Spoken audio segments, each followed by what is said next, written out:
আপু,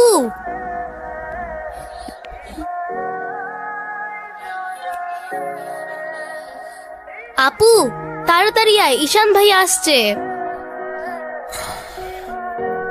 এনো, এটা তোমার জন্য। Thank you. দেখি কি? আমাকে দিছে না?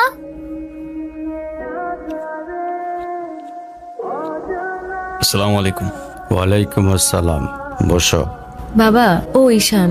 হ্যাঁ, সে তো দেখলাম। কি করো তুমি? আমি এলএলবি-তে লাস্ট ইয়ারে আছি। ও, স্টুডেন্ট। তোমার উদ্দেশ্যটা কিন্তু আমি বুঝতে পারছি। জি স্যার। তোমাদের মতো ছেলেরা কেন আমাদের মতো বিজনেসম্যানের মেয়েকে টার্গেট করে, কিসের লোভে, সেটা আমার খুব ভালো করে জানা আছে। বাবা, কি বলছো এসব?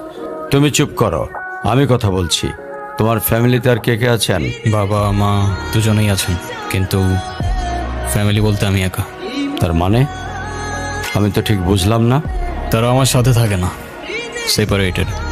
ও, বুঝতে পারছি। তা প্রবলেমটা কার ভেতরে? বাবা মাকে ছেড়ে চলে গেছেন নাকি মা বাবাকে?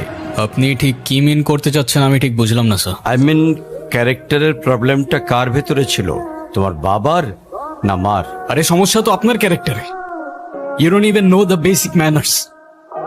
কিভাবে কারোর সাথে কথা বলতে হয় সেই ভদ্রতাটাও শেখেন নাই আপনি। আমাকে আসছে আমার বাবা মা নিয়ে কথা বলতে। আর হোয়াট ইউ মিন ভাই, তোমার মতো ছেলে? হ্যাঁ, কি টার্গেট করছি আমি? আপনার টাকা? অবভিয়াসলি, তা নয় তো কি? আপনার হয়তো আমার ব্যাকগ্রাউন্ড সম্পর্কে ধারণা নেই স্যার। আপনাদের মতো সো কল্ড বিজনেসম্যান আমার বাবার অফিসের লাইন দিয়ে দাঁড়িয়ে থাকে। আমি এখানে আসছি শুধুমাত্র ওকে ভালোবাসি বলে, সেকেন্ড কোনো উদ্দেশ্য সমান নাই। তুমি তো একটা বেয়াদব। তোমার ক্যারেক্টার সম্পর্কে আমি খুব ভালো করে জানি। তুমি রাস্তাঘাটে মাস্তানি করো, আর তুমি কি করে ভাবলে যে তোমার মতো একটা স্কাউন্ডারের হাতে আমার মেয়েকে তুলে দেব? তো আপনার মেয়েরে কে বলছে আমার হাতে তুলে দিতে? আমি বলছি? বাসায় ডেকে আনছেন অপমান করতে। আপনার বাবা মাই তো আপনাকে ভদ্রতাটা শেখাইতে পারেনি। আপনি আসছেন আমায় জাজ করতে।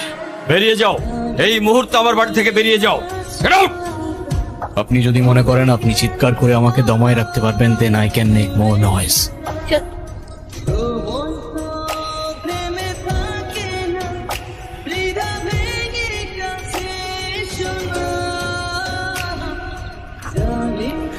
তুমি এটা কেন করলা?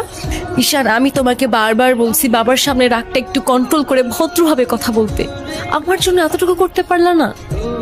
আমি বাবাকে অনেক কষ্ট করে ম্যানেজ করছি। তুমি জাস্ট একটা বার কি সরি বলো, সব কিছু ঠিক হয়ে যাবে। আমি কেন সরি বলবো? উল্টা তোমার বাবাকে বলো আমাকে এসে সরি বলতে।